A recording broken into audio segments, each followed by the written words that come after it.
Hi friends, നമുക്കിന്നൊരു നല്ല നാടൻ രീതിയിലുള്ള ഉള്ളിത്തീയൽ ഉണ്ടാക്കി നോക്കാം. ഓണമൊക്കെ ആകുമ്പം എല്ലാവരും ഈ ഒരു രീതിയിൽ ഉള്ളിത്തീയൽ ഉണ്ടാക്കി നോക്കണം. ഉള്ളിത്തീയൽ ഉണ്ടാക്കുന്നതിന് വേണ്ടിയിട്ട് ഞാനിവിടെ 1/2 കിലോ ചെറിയുള്ളി തൊലിയെല്ലാം കളഞ്ഞ് നന്നായിട്ട് കഴുകി കട്ട് ചെയ്തെടുത്തിരിക്കുന്നതാണ്. നമ്മുടെ ചെറിയുള്ളിയുടെ വലിപ്പത്തിനനുസരിച്ച് കട്ട് ചെയ്ത് കൊടുക്കണം കേട്ടോ. വലുതൊക്കെയാണ് ഒരു 4 കഷ്ണമൊക്കെ ആക്കി കട്ട് ചെയ്തെടുക്കണേ. അത് വലിപ്പത്തിനനുസരിച്ച് മാറ്റം വരുത്തിയാൽ മതി. ചെറുതൊക്കെ ആണെങ്കിൽ 2 ആക്കി കട്ട് ചെയ്താൽ മതി. ക്ലീൻ ചെയ്ത് കഴിഞ്ഞതിന് ശേഷമുള്ള വെയിറ്റാണ് കേട്ടോ പറയുന്നത്. ഞാനിവിടെ എടുത്തിരിക്കുന്നത് ചെറിയുള്ളിയാണ്. ചെറിയുള്ളി വേണം നമ്മൾ ഉള്ളിത്തീയൽ ഉണ്ടാക്കുമ്പം എടുക്കാനായിട്ട്. സവാള ഉപയോഗിക്കരുത് കേട്ടോ. സവാള ഉപയോഗിച്ചാൽ ചെറിയുള്ളി ഉപയോഗിക്കുന്ന ആ ഒരു ടേസ്റ്റ് ഉണ്ടാവത്തില്ല. വലിപ്പം കുറഞ്ഞ ചെറിയുള്ളി ആണെങ്കിൽ 2 കഷ്ണമാക്കി കട്ട് ചെയ്തെടുത്താൽ മതി. മുഴുവനായിട്ട് ചെറിയുള്ളി ചേർക്കുന്നതിലും ടേസ്റ്റ് ഇതുപോലെ കട്ട് ചെയ്തിട്ട് ചേർത്ത് കൊടുക്കുന്നതാണ്. അതിൻ്റെ കൂടെ തന്നെ നമുക്ക് ആദ്യം ചെയ്തു വെക്കേണ്ട ഒരു കാര്യമാണ് പുളി വെള്ളത്തിൽ ഇട്ട് വെക്കുക എന്നുള്ളത്. അതിന് വേണ്ടിയിട്ട് ഒരു നെല്ലിക്ക വലിപ്പത്തിലുള്ള പുളിയാണ് കേട്ടോ ചേർത്ത് കൊടുക്കുന്നത്. നമ്മുടെ ഉള്ളിക്കറിയിലേക്ക് വേറെ വെള്ളം നമ്മൾ ചേർക്കുന്നില്ല, ഈ പുളിവെള്ളമാണ് ചേർത്ത് കൊടുക്കുന്നത്. അപ്പോൾ അതനുസരിച്ച് വേണം നമ്മൾ പുളി പിഴിയുന്നതിന് വെള്ളം ചേർത്ത് കൊടുക്കേണ്ടത്. നന്നായിട്ട് തിളപ്പിച്ച വെള്ളം വേണം ചേർത്ത് കൊടുക്കാനായിട്ട്. ചൂടുവെള്ളത്തിലിട്ട് വെച്ചാലും കുഴപ്പമൊന്നുമില്ല പുളി. ഞാനിവിടെ 2 കപ്പ് വെള്ളം എടുത്തിട്ടുണ്ട്. ഈ 2 കപ്പ് വെള്ളത്തിൽ ഞാൻ ഈ പുളി പിഴിഞ്ഞെടുക്കുന്നുണ്ട് കേട്ടോ. പുളി പിഴിഞ്ഞ് നല്ലതുപോലെ അരിച്ചെടുക്കണേ. കൈകൊണ്ട് തന്നെ നല്ലതുപോലെ പിഴിഞ്ഞെടുക്കണം. പുളിയിൽ നല്ലതുപോലെ ഉപ്പുണ്ടാവും. അപ്പോൾ അതനുസരിച്ച് വേണം നമ്മൾ ഉള്ളി വഴറ്റുന്ന സമയത്തും ഒക്കെ ഉപ്പ് ചേർക്കാനായിട്ട്. ഇത് കുറച്ച് സമയം വെച്ച് കഴിഞ്ഞതിന് ശേഷം വേണം നല്ലതുപോലെ പിഴിഞ്ഞ് അരിച്ചെടുക്കണം. ഉള്ളിയും പുളിവെള്ളവും ആക്കി വെച്ച് കഴിഞ്ഞതിന് ശേഷം നമുക്കിനി തേങ്ങ വറുത്തെടുക്കണം. അതിന് വേണ്ടിയിട്ട് ഞാനിവിടെ ഒരു തേങ്ങ മുഴുവനായിട്ട് എടുത്തിട്ടുണ്ട്. ഒരു അത്യാവശ്യം വലുപ്പമുള്ള ഒരു മീഡിയം സൈസുള്ള ഒരു തേങ്ങ മുഴുവനായിട്ട് എടുത്തിട്ടുണ്ട്. തേങ്ങയുടെ അളവ് 2 കപ്പ് നിറച്ച് നല്ലതുപോലെ ഉണ്ട്. ഇത് മിക്സിയുടെ ചെറിയ ജാറിലിട്ട് ജസ്റ്റ് ഒന്ന് ക്രഷ് ചെയ്തെടുക്കണം. എന്നാൽ മാത്രം ആ തരികളെല്ലാം ഒരേ രീതിയിൽ വരത്തുള്ളൂ. തേങ്ങ വറുത്തെടുക്കുന്ന സമയത്ത് അതല്ലെങ്കിൽ ചെറിയ തേങ്ങകൾ പെട്ടെന്ന് കരിഞ്ഞു പോകും, വലുത് അധികം മൂത്ത് വരാതെ ഇരിക്കും. അതുകൊണ്ട് ഈ ഒരു രീതിയിൽ ഒന്ന് ക്രഷ് ചെയ്തെടുക്കണേ. തേങ്ങ വറുത്തെടുക്കുന്നതിന് വേണ്ടിയിട്ട് നല്ല ചുവട് കട്ടിയുള്ള പാത്രം തന്നെ വെച്ച് കൊടുക്കുക. ചുവട് കട്ടിയുള്ള പാത്രമാണെങ്കിൽ തേങ്ങ വറുത്തെടുക്കാൻ എളുപ്പമുണ്ട്. തീ കൂട്ടി വെച്ച് തീയലിന് തേങ്ങ വറുത്തെടുക്കരുത്.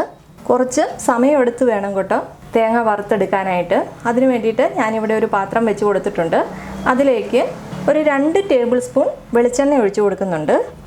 വെളിച്ചെണ്ണ ആണെങ്കിലാണ് ഏറ്റവും നല്ലത്. നാടൻ കറികൾക്ക് വെളിച്ചെണ്ണ ചേർക്കുന്നതാണ് നല്ലത്. ഇതിലേക്ക് നമ്മൾ ആദ്യം എടുത്തു വെച്ചിരിക്കുന്ന തേങ്ങ ചേർത്ത് കൊടുക്കാം. തേങ്ങ ചേർത്തതിന് ശേഷം ഇളക്കി കൊടുക്കാവേ. ലോ ഫ്ലെയിമിലാണ് വെച്ച് കൊടുത്തിരിക്കുന്നത്. ഇനി നമുക്കിതിലേക്ക് കളറ് മാറുന്നില്ല. അതിനു മുമ്പ് തന്നെ ഞാനിവിടെ 10 എരിവുള്ള മുളകും 5 കാശ്മീരി മുളകും ചേർത്ത് കൊടുക്കുന്നുണ്ട്. അതൊന്ന് കട്ട് ചെയ്തിട്ടാണ് കേട്ടോ ചേർത്ത് കൊടുക്കുന്നത്. ഇളക്കുമ്പം എളുപ്പത്തിന് വേണ്ടിയിട്ടാണ് കേട്ടോ കട്ട് ചെയ്തെടുത്തിരിക്കുന്നത്. 1/2 കിലോ ഉള്ളി ഉള്ളത് കൊണ്ടാണ് ഞാനിവിടെ 10 എരിവുള്ള മുളകൊക്കെ ചേർത്ത് കൊടുക്കുന്നത്. നിങ്ങളെടുക്കുന്ന ഉള്ളിയുടെ അളവിനനുസരിച്ച് മുളക് ചേർക്കുന്നതിൽ വ്യത്യാസം വരുത്തിക്കണം കേട്ടോ. ഞാനിവിടെ വറ്റൽമുളക് മുഴുവനായിട്ടുള്ളത് ചേർത്ത് കൊടുക്കുന്നു. പൊടിയാണെങ്കിൽ ഈ സമയത്ത് ചേർത്ത് കൊടുക്കണ്ട. 1.5 ടേബിൾ സ്പൂൺ മുഴുവനായിട്ടുള്ള മല്ലിയും ചേർത്ത് കൊടുക്കുന്നുണ്ട്. തീയലുകൾക്കൊക്കെ പൊടികൾ ചേർക്കുന്നതിലും ടേസ്റ്റ് ഉണ്ടാവും. ഇതുപോലെ മുളകും മല്ലിയും ഒക്കെ മുഴുവനായിട്ടുള്ളത് ചേർത്ത് കൊടുത്താലേ നന്നായിട്ട് ഇളക്കി കൊടുക്കണം. അതുപോലെ മല്ലിയുടെ അളവും കുറച്ച് മതി കേട്ടോ, ഒരുപാട് വേണ്ട. ഇനി ഇതിലേക്ക് ഒരു 2 തണ്ട് കറിവേപ്പിലയും കൂടി ചേർത്ത് കൊടുക്കണം. ഇനി ഒരു മീഡിയം ഫ്ലെയിമിൽ വെച്ച് നല്ലതുപോലെ തേങ്ങ വറുത്തെടുക്കണം. തേങ്ങയുടെ കളറൊക്കെ ചെറുതായിട്ട് മാറി വരാൻ തുടങ്ങിയിട്ടുണ്ട്. ഞാനിപ്പോൾ ലോ ഫ്ലെയിമിലോട്ട് മാറ്റി കൊടുത്തു കേട്ടോ. കുറച്ച് സമയം എടുത്ത് തന്നെ വേണം തേങ്ങയൊന്ന് വറുത്തെടുക്കാനായിട്ട്. കാരണം എന്താണെന്ന് വെച്ചാൽ നമ്മൾ ഈ ഉള്ളിത്തീയൽ ഒരു 3-4 ദിവസമൊക്കെ പുറത്ത് വെക്കാനുള്ളതാണ്. അപ്പോൾ അതനുസരിച്ച് വേണം നമ്മൾ ഉള്ളിത്തീയൽ ഉണ്ടാക്കിയെടുക്കാനായിട്ട്. ഈ ഒരു സമയത്ത് തേങ്ങ അടിയിൽ പിടിക്കുന്നുണ്ടെങ്കിൽ ഒരല്പം വെളിച്ചെണ്ണയും കൂടി ചേർത്ത് കൊടുക്കാം. തേങ്ങയുടെ കളറൊക്കെ അത്യാവശ്യം നല്ലതുപോലെ മാറി വരാൻ തുടങ്ങിയിട്ടുണ്ട്. ഏറ്റവും ലോ ഫ്ലെയിമിൽ തന്നെ വെച്ച് കൊടുക്കണം. പൊടികളാണ് ചേർത്ത് കൊടുക്കുന്നതെങ്കിൽ ഈ ഒരു സമയത്ത് ചേർത്ത് കൊടുത്താൽ മതി. ഒരു 2 ടേബിൾ സ്പൂൺ മുളക് പൊടിയും 1.5 ടേബിൾ സ്പൂൺ മല്ലിപ്പൊടിയും ചേർത്ത് കൊടുത്താൽ മതി. തേങ്ങയുടെ കളറൊക്കെ നല്ലതുപോലെ മാറിയിട്ടുണ്ട്. ഇനി നമുക്ക് ഫ്ലെയിം ഓഫ് ചെയ്ത് കൊടുക്കാം.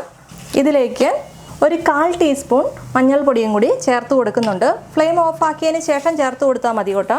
മല്ലിപ്പൊടിയും മുളക് പൊടിയും പൊടിയാണ് ചേർക്കുന്നതെങ്കിൽ ഫ്ലെയിം ഓഫ് ആക്കിയതിന് ശേഷം ചേർത്ത് കൊടുത്താൽ മതി കേട്ടോ. ആ ചൂടിലിരുന്ന് തന്നെ പൊടികളുടെ പച്ചമണമൊക്കെ മാറി നല്ല മൂത്ത് വന്നോളും. ഫ്ലെയിം ഓഫ് ആക്കിയാലും നല്ലതുപോലെ ഇളക്കി കൊടുക്കണം കേട്ടോ. അതല്ലെങ്കിൽ അടിയിലുള്ള തേങ്ങ വല്ലാണ്ട് കരിഞ്ഞു പോകും. ഇതേ പാത്രത്തിൽ തന്നെ വെച്ചാൽ തേങ്ങ കരിഞ്ഞു പോകാതെ നോക്കണം. തേങ്ങ വല്ലാണ്ട് മൂത്ത് പോയി എന്ന് തോന്നുവാണെങ്കിൽ പെട്ടെന്ന് തന്നെ വേറൊരു പാത്രത്തിലേക്ക് തേങ്ങ കോരിയെടുത്താൽ മതി. വറുത്ത് വെച്ചിരിക്കുന്ന തേങ്ങ അരച്ചെടുക്കുന്ന സമയത്ത് കുറച്ച് കാര്യങ്ങളൊന്ന് ശ്രദ്ധിക്കണം.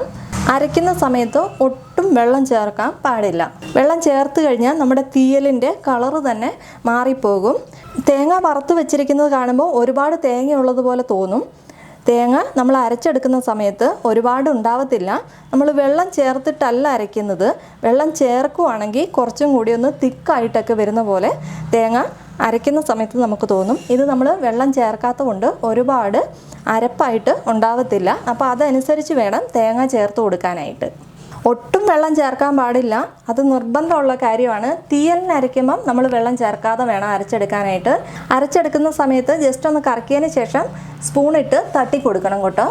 ഉള്ളിത്തീയൽ ഉണ്ടാക്കുന്നതിന് വേണ്ടിയിട്ട് ഞാനിവിടെ ഒരു മൺചട്ടി വെച്ച് കൊടുത്തിട്ടുണ്ട്. അതിലേക്ക് ഒരു 2 ടേബിൾ സ്പൂൺ വെളിച്ചെണ്ണ ചേർത്ത് കൊടുക്കുന്നുണ്ട്. വെളിച്ചെണ്ണ ചൂടായിട്ടുണ്ട്. അതിലേക്ക് ഒരു 1/4 കപ്പ് തേങ്ങ കൊത്തിയെടുത്തതാണ് അത് ചേർത്ത് കൊടുക്കാം. ഏത് തീയലിനാണെങ്കിലും ഈ ഒരു രീതിയിൽ തേങ്ങ കൊത്തിയിട്ട് ചേർക്കുവാണെങ്കിൽ നല്ലൊരു രുചി ഉണ്ടാവും. ഒന്ന് ഇളക്കി കൊടുക്കാം. ഞാനിവിടെ നോൺ വെജ് വെക്കുന്ന പാത്രത്തിൽ തീയൽ ഉണ്ടാക്കാറില്ല. അതിന് വേണ്ടിയിട്ട് ഞാനിവിടെ ഒരു മൺചട്ടി മാറ്റി വെച്ചിട്ടുണ്ട്. ഒന്ന് ഇളക്കി കൊടുത്ത് ഒന്ന് കളറൊക്കെ ഒന്ന് മാറി വരട്ടെ. തേങ്ങയുടെ കൂടെ തന്നെ കുറച്ച് കറിവേപ്പിലയും കൂടി ചേർത്ത് കൊടുക്കാം. തേങ്ങയുടെ കളറൊക്കെ ചെറുതായിട്ട് മാറി വരാൻ തുടങ്ങിയിട്ടുണ്ട്. ഈ ഒരു സമയത്ത് വേണം നമ്മൾ അരിഞ്ഞു വെച്ചിരിക്കുന്ന ഉള്ളി ചേർത്ത് കൊടുക്കാനായിട്ട്. ഇളക്കി കൊടുക്കാം. ലോ ഫ്ലെയിമിലാണ് കേട്ടോ വെച്ചിരിക്കുന്നത്. നല്ലതുപോലെ ഒന്ന് ഇളക്കി കൊടുത്തതിന് ശേഷം നമ്മുടെ ഉള്ളി വഴന്നു വരുന്നതിന് വേണ്ടിയിട്ട് കുറച്ച് ഉപ്പ് ചേർത്ത് കൊടുക്കാം. 1 ടീസ്പൂൺ ഉപ്പ് ചേർത്ത് കൊടുക്കുന്നുണ്ട്. ഉപ്പ് ചേർക്കുമ്പം ശ്രദ്ധിക്കണം, നമ്മുടെ പുളിയിൽ ഉപ്പുണ്ട്. അപ്പോൾ അതും കൂടി നോക്കിയിട്ട് വേണം ഉള്ളിയിലേക്ക് ഉപ്പ് ചേർത്ത് കൊടുക്കാനായിട്ട്. നന്നായിട്ട് ഇളക്കി കൊടുക്കാം. നന്നായിട്ട് ഇളക്കി കൊടുത്തതിന് ശേഷം അടച്ചു വെക്കാം. ലോ ഫ്ലെയിമിൽ തന്നെ വെച്ചാൽ മതി, കരിഞ്ഞു പോകാൻ പാടില്ല. ഉള്ളിയൊന്നും വാടി വരുന്ന സമയം കൊണ്ട് നമുക്ക് ആദ്യം വറുത്ത് വെച്ചിരിക്കുന്ന തേങ്ങയൊന്ന് അരച്ചെടുക്കാം. അതുവരെ അടച്ചു വെച്ച് കൊടുക്കാം. ഇടയ്ക്കിടയ്ക്ക് തുറന്നിട്ട് ഇളക്കി കൊടുക്കാൻ മറക്കരുത്. ഉള്ളി കരിഞ്ഞു പോകാൻ പാടില്ല. തേങ്ങ വറുത്തത് അരയ്ക്കുന്ന സമയത്ത് ചൂട് നല്ലതുപോലെ പോയതിന് ശേഷം മാത്രം അരയ്ക്കുക. വളരെ ചെറിയൊരു ചൂട് മാത്രം ഉള്ളെങ്കിൽ കുഴപ്പമില്ല. നല്ല ചൂടോടുകൂടി ഒരു കാരണവശാലും അരച്ചെടുക്കാൻ പാടില്ല കേട്ടോ. വറുത്ത് വെച്ചിരിക്കുന്ന തേങ്ങ അരച്ചെടുക്കുന്ന സമയത്ത് തേങ്ങയിലെ എണ്ണയൊക്കെ നല്ലതുപോലെ തെളിഞ്ഞു വരും. നമ്മൾ തേങ്ങ വറക്കുന്ന സമയത്ത് എണ്ണ ചേർത്തതാണ്. അപ്പോൾ ആ തേങ്ങയിലെ എണ്ണയും നമ്മൾ ചേർത്ത എണ്ണയും എല്ലാം കൂടി ചേർന്നിട്ട് വേണം അരഞ്ഞു വരാനായിട്ട്.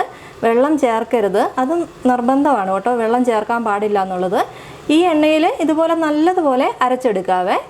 ഈ സൈഡിലിരിക്കുന്ന തേങ്ങയൊക്കെ ഒന്ന് തട്ടിയിട്ട് കൊടുത്താൽ മതി. അതിനുശേഷം നല്ലതുപോലെ അരച്ചെടുക്കാം. ഇത് കണ്ടോ, വീണ്ടും ഒന്നും കൂടി അരച്ചപ്പോഴേക്കും വെള്ളം ചേർക്കാതെ തന്നെ എണ്ണയൊക്കെ നല്ലതുപോലെ തെളിഞ്ഞു വന്നിട്ടുണ്ട്. ഇതിനെ ഒരു 2-3 തവണയായിട്ട് ഒന്നും കൂടി ഒന്ന് അരച്ചെടുത്താൽ മതി. ഉള്ളി ഞാൻ ഇടയ്ക്ക് തുറന്നിട്ട് ഇളക്കി കൊടുക്കുന്നുണ്ട്. ഉള്ളിയുടെ കളറൊക്കെ ചെറുതായിട്ട് മാറി വരാൻ തുടങ്ങിയിട്ടുണ്ട്. ഉള്ളിയിലേക്ക് വെള്ളമൊന്നും ചേർത്ത് കൊടുക്കണ്ട കേട്ടോ. ഉള്ളിക്ക് തന്നെ ഒരു വെള്ളത്തിൻ്റെ അംശമൊക്കെ ഉള്ളതുകൊണ്ട് അതിൽ തന്നെ ഉള്ളി നല്ലതുപോലെ വഴന്നു വന്നോളും.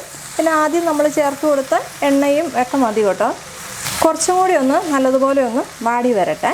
ആ സമയത്ത് ഞാനിവിടെ നമ്മുടെ തേങ്ങ വറുത്തത് നല്ലതുപോലെ അരച്ചെടുത്തിട്ടുണ്ട്. ഒരു തരി പോലും വെള്ളം ചേർക്കാതെ, ഒട്ടും വെള്ളം ചേർക്കാതെ തന്നെ നല്ലതുപോലെ അരച്ചെടുത്തിട്ടുണ്ട്. കുറച്ച് സമയം എടുത്ത് വേണം കേട്ടോ നമ്മുടെ തീയലൊക്കെ റെഡിയാക്കി എടുക്കാനായിട്ട്. തീയലുണ്ടാക്കുന്ന സമയത്ത് നമ്മൾ തീയലുണ്ടാക്കുന്ന കൂടെ തന്നെ നിന്ന് വേണം തീയലൊക്കെ ഉണ്ടാക്കിയെടുക്കാനായിട്ട്. വെച്ചിട്ട് അങ്ങോട്ടോ ഇങ്ങോട്ടോ ഒന്നും പോകരുത്. നമുക്ക് തുറന്ന് നോക്കാം. ഇതിലേക്ക് നമ്മൾ ആദ്യം വെള്ളത്തിലിട്ട് വെച്ചിരുന്ന പുളിയില്ലേ, അത് ഞാനിവിടെ പിഴിഞ്ഞെടുത്തിട്ടുണ്ട്. അത് ചേർത്ത് കൊടുക്കുകയാണ്. ഇനി നമുക്ക് ഹൈ ഫ്ലെയിമിൽ വെച്ച് കൊടുക്കാം. ആ ഉള്ളിയുടെ കളറ് മാറി നല്ലൊരു ട്രാൻസ്പെറൻ്റ് ആയിട്ട് വരണം. അതിന് ശേഷം വേണം പുളിവെള്ളം ചേർത്ത് കൊടുക്കാനായിട്ട്. ഞാനിവിടെ ഹൈ ഫ്ലെയിമിൽ വെച്ച് കൊടുത്തിട്ടുണ്ട്. നന്നായിട്ടൊന്ന് തിളച്ച് വരട്ടെ. ഇതിലേക്ക് അധികം മഞ്ഞൾപ്പൊടി ചേർക്കാറില്ല. നന്നായിട്ടൊന്ന് തിളച്ച് വരട്ടെ, അതുവരെ ഒന്ന് അടച്ചു വെച്ച് കൊടുക്കാം. തുറന്നു നോക്കാം. നല്ലതുപോലെ തിളച്ചിട്ടുണ്ട്. പുളിയും കൂടി ചേർത്ത് നല്ലതുപോലെ തിളച്ചൊക്കെ കഴിയുമ്പോഴാണ് ഉപ്പൊക്കെ നോക്കിയിട്ട് ചേർത്ത് കൊടുക്കണം. ചില പുളിക്ക് നല്ലോണം ഉപ്പുണ്ടാവും. അപ്പോൾ അതുകൊണ്ടാണ് ആദ്യം ഉള്ളി വഴറ്റുന്ന സമയത്ത് ഉപ്പ് കുറച്ച് ചേർത്താൽ മതി എന്ന് പറയുന്നത്. ഇനി ഉപ്പൊക്കെ ചേർത്ത് കൊടുക്കേണ്ട സമയമാണ്. പുളിവെള്ളം ഒഴിച്ച് നല്ലതുപോലെ തിളച്ച് കഴിഞ്ഞതിന് ശേഷം നമ്മൾ അരച്ച് വെച്ചിരിക്കുന്ന അരപ്പ് ചേർത്ത് കൊടുക്കാം. അരപ്പൊക്കെ മുഴുവനായിട്ട് ചേർത്ത് കൊടുത്തിട്ടുണ്ട്. ഉള്ളി 1/4 ഭാഗം വെന്ത് കഴിഞ്ഞതിന് ശേഷം വേണം നമ്മൾ അരച്ച് വെച്ചിരിക്കുന്ന അരപ്പ് ചേർത്ത് കൊടുക്കാനായിട്ട്. നന്നായിട്ട് ഇളക്കി കൊടുക്കാവേ. നമ്മൾ തേങ്ങ വറക്കുന്ന സമയത്ത് ഒരുപാട് തേങ്ങയുള്ളതുപോലെ തോന്നി, അരച്ചെടുക്കുന്ന സമയത്ത് ഒരുപാട് അരപ്പായിട്ട് ഉണ്ടാവത്തില്ല. അതുകൊണ്ടാണ് അത്രയും തേങ്ങ എടുക്കണമെന്ന് പറയുന്നത്. ഈ സമയത്ത് ഉപ്പ് നോക്കുക. ഉപ്പ് കുറവാണെങ്കിൽ ചേർത്ത് കൊടുക്കണം. എനിക്കിവിടെ ഉപ്പ് കുറവാണ്, ഞാൻ കുറച്ചും കൂടി ചേർത്ത് കൊടുക്കുവാണ്. ആദ്യം നമ്മൾ 1 ടീസ്പൂൺ ഉപ്പാണ് ചേർത്തത്. ഞാൻ 1 ടീസ്പൂൺ ഉപ്പും കൂടി ചേർത്ത് കൊടുക്കുന്നുണ്ട്. 1 ടേബിൾ സ്പൂണോളമുള്ള ഒരു ശർക്കര ചേർത്ത് കൊടുക്കുന്നുണ്ട്. ഒന്ന് ഇളക്കി കൊടുക്കാം. അതിനുശേഷം കറിയൊക്കെ ഇരുന്ന് നല്ലതുപോലെ ഒന്ന് കുറുകി വരട്ടെ. ഒന്ന് അടച്ച് വെച്ച് കൊടുക്കാം. ലോ ഫ്ലെയിമിൽ ഇട്ടാൽ മതി. അടച്ച് വെച്ച് കഴിഞ്ഞതിന് ശേഷം നല്ലതുപോലെ തിളച്ചിട്ടുണ്ട്. ആ എണ്ണയൊക്കെ തെളിഞ്ഞ് വരാൻ തുടങ്ങിയിട്ടുണ്ട്. നമ്മൾ സദ്യക്കൊക്കെ വിളമ്പുന്ന തീയൽ കുറച്ച് കുറുകിയിട്ടാണ് ഇരിക്കുന്നത്. അധികം ഇങ്ങനെ ഒഴുകി പോകാത്ത രീതിയിലാണ് തീയലിരിക്കുന്നത്. ആ ഒരു രീതിയിൽ വേണമെങ്കിൽ നന്നായിട്ട് ചാറൊക്കെ പറ്റി കുറുകി വരണം. നമ്മൾ ചേർത്തിരിക്കുന്ന പുളിവെള്ളം നല്ലതുപോലെ പറ്റി കുറുകി വരണം. ചോറിലൊക്കെ ഒഴിച്ച് കഴിക്കാനായിട്ടുള്ള രീതിയിലാണ് ഉള്ളിത്തീയൽ ഉണ്ടാക്കുന്നതെങ്കിൽ കുറച്ച് ചാറ് വേണം. ഞാനിവിടെ കുറച്ചും കൂടി ഒന്ന് കുറുകി വരുന്ന രീതിയിലാണ് ഉള്ളിത്തീയൽ ഉണ്ടാക്കുന്നത്. അപ്പോൾ കുറച്ചും കൂടി ഒന്ന് നന്നായിട്ട് തിളച്ച് ആ എണ്ണയൊക്കെ നല്ലതുപോലെ ഒന്ന് തെളിഞ്ഞ് വരട്ടെ. നന്നായിട്ട് കുറുകി വന്നിട്ടുണ്ട്. മൺചട്ടി ആയതുകൊണ്ട് തന്നെ ഇതിലിരുന്നിട്ട് ഒന്നും കൂടി കുറുകി വരും കേട്ടോ, തണുത്ത് കഴിയുമ്പോഴേക്കും. ഇനി നമുക്ക് ഫ്ലെയിമൊക്കെ ഓഫ് ചെയ്ത് കൊടുക്കാം. ഇതിലേക്ക് കുറച്ച് കടുകും കൂടി താളിച്ച് കൊടുക്കണം. ഈ സമയത്ത് ഉപ്പൊക്കെ നോക്കുക. ഉപ്പും എരിവും പുളിയും എല്ലാം ഒന്ന് ബാലൻസ് ആയിട്ട് വേണം നിൽക്കാനായിട്ട്. കടുക് താളിക്കുന്നതിന് വേണ്ടിയിട്ട് ഒരു പാത്രം വെച്ച് കൊടുത്തിട്ടുണ്ട്. അതിലേക്ക് അധികം എണ്ണ വേണ്ട കേട്ടോ. ഇനി നമ്മൾ ആദ്യം തേങ്ങ വറക്കുന്ന സമയത്തും ഉള്ളി വഴറ്റുന്ന സമയത്തും എല്ലാം എണ്ണ ചേർത്തതാണ്. അതുകൊണ്ട് ഇപ്പം ഒരല്പം എണ്ണ ചേർത്ത് കൊടുത്താൽ മതി. 1 ടീസ്പൂൺ എണ്ണയെ ഞാനിവിടെ ചേർത്ത് കൊടുക്കുന്നുള്ളൂ. എണ്ണ ചൂടാകുമ്പോഴേക്കും 1/2 ടീസ്പൂൺ കടുക് ചേർത്ത് കൊടുക്കാം.